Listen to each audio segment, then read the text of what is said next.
Hello, my friends.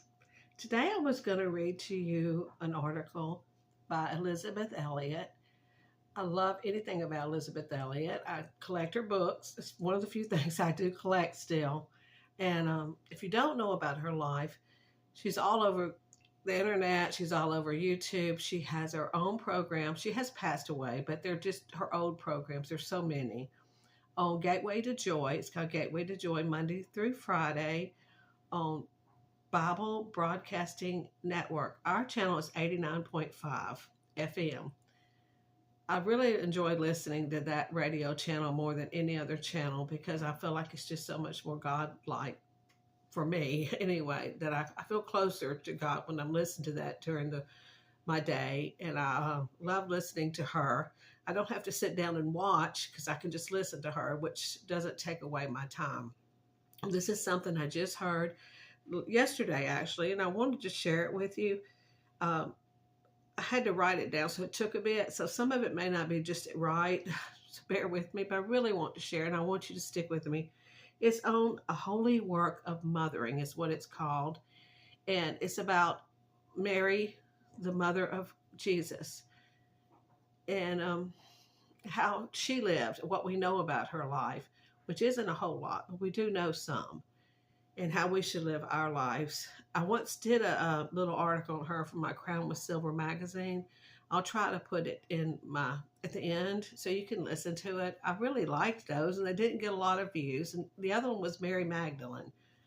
And I thought they were really good articles. So if you're really interested in biblical homemaking and the way a woman of the Lord should be, um, I urge you to go and listen to those. I'll try to remember to put them at the end of my page. I don't know if I can do both or one or the other, but I'll try. And this starts off with the first chapter of Luke. In the first chapter of Luke, there was a peasant little girl in Nazareth who received a dazzling visitor, an angel from God, who told her that she was become the mother of the Son of God. A staggering piece of news. Isn't it amazing that so little is recorded about Mary? But we do know what her response was to the angel's message. Behold, the handmaiden of the Lord, be it unto me according to thy word. Or another translation says, here I am, Lord. Let it happen as you say. Mary became the bearer of the word with a capital W. The word was made flesh in the body of Mary. What calling could be higher than to receive a child or another person from God in the name of God and nurture that one for him? You and I are not given the literal privilege that Mary had to be the bearer of the Son of God in that physical sense. But let's not forget that we are given the privilege of bearing Christ within ourselves. Christ lives in me. That's what Paul said. And to everyone who has committed himself or herself to God willingly, receiving Christ, that person is to bear Christ to the world. In other words, to be an instrument of God, to represent what God is like in our behavior, in our love, in our caring. Jesus said, take my yoke upon you and learn of me. This is what Mary did. She took the yoke, which was going to mean sacrifice and pain, as does giving birth to any child, whether physical or spiritual. And this is the yoke that the Lord is asking us to take. Today, I want to talk to you about emptiness and fulfillment. Both of these things are necessary to the holy work of mothering. Philippians 2 is an amazing description of the way in which Jesus Christ emptied himself when he came into the world. Let me read to you Philippians 2.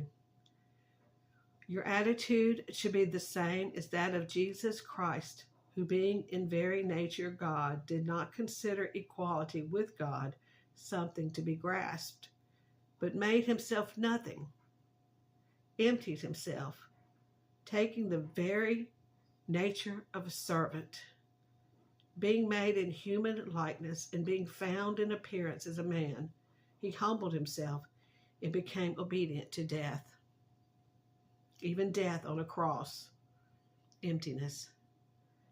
And of that emptiness came the highest, most glorious fulfillment. Out of our emptiness, God can give us fulfillment beyond anything we ever imagined.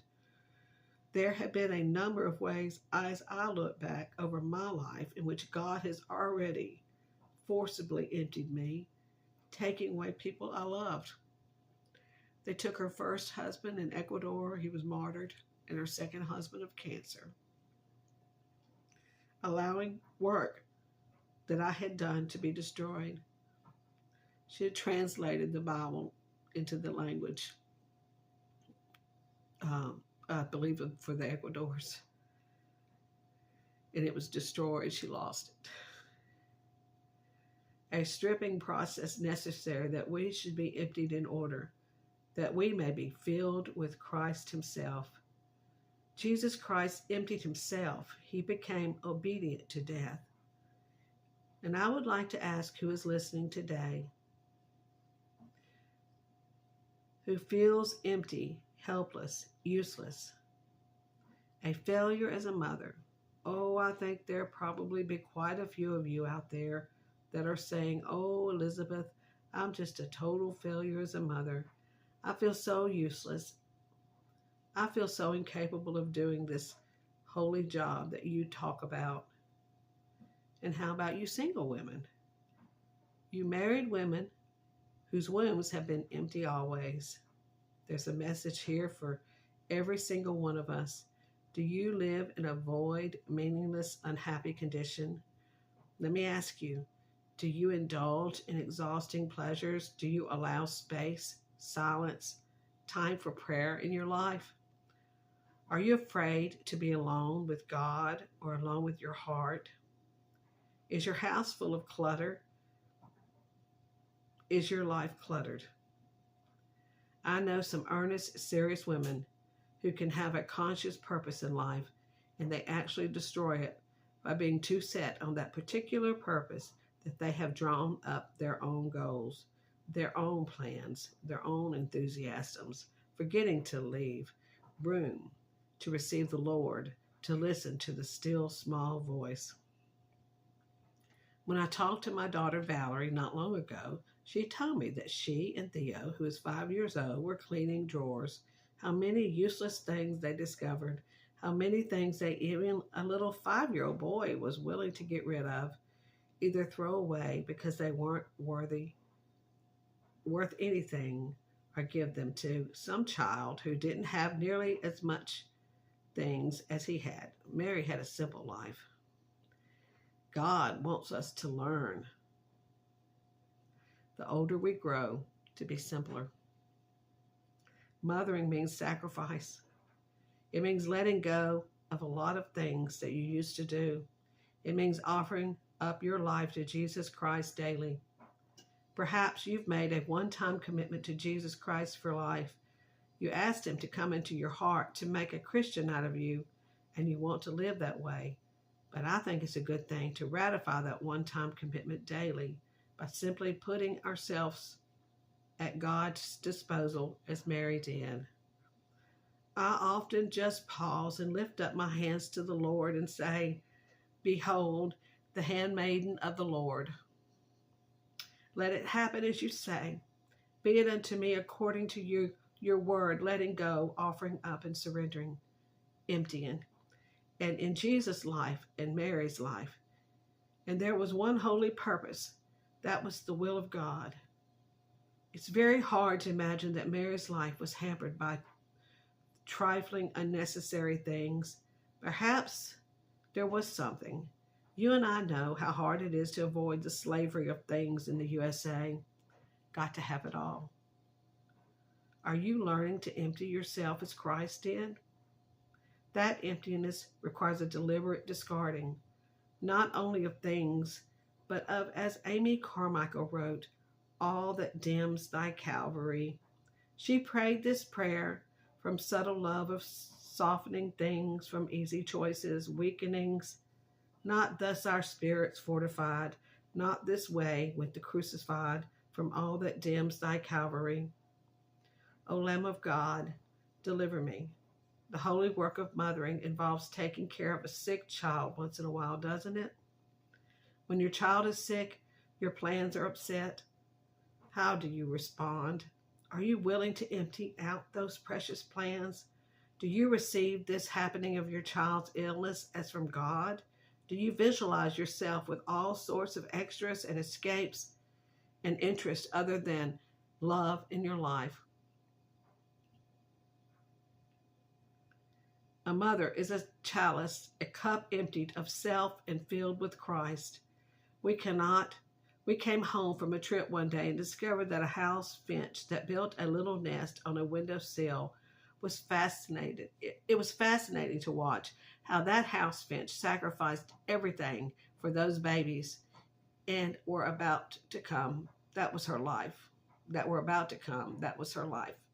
For 3 weeks, she had nothing else to do but sit on that nest. And for 3 more weeks, she had nothing to do but feed and care for those babies. Was her time wasted? Do you chop up your life to the spiritual and the secular? One half of it is spiritual and one half of it is secular, or make it 90% of it secular and 10% spiritual? Now, I know that earning a living, cleaning, cooking, and caring for children, mending, these often seem like wasted time, but let's remember it is through the ordinary human life, every hour, that union with God comes about, not in extraordinary things, but in the ordinary humdrum, faithful carrying out of the duties that God has given you to do. Mothering is holy work. Human nature was the material that God used to fulfill his will in Mary. Are you willing to be a mother, a chalice to be empty, that he might fill you? The holy work of mothering, part 2. That was emptiness and fulfilling of Elizabeth. There was 2 parts, and this was the second part. I just thought that was beautiful.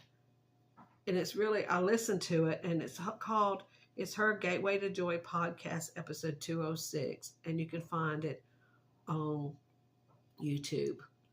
I wanted to read it, and you can find it and listen to it. It's much better than what I could have done, but I don't know how to share it to you on YouTube other than to do this, and that you would listen to it. And but it's a wonderful episode, but it's actually about over 30 minutes long, and mine was like 11. So, but she has many more. I'm sorry, it still makes me cry when I hear about Mother Mary of Jesus. And you think about, I put that picture at the beginning.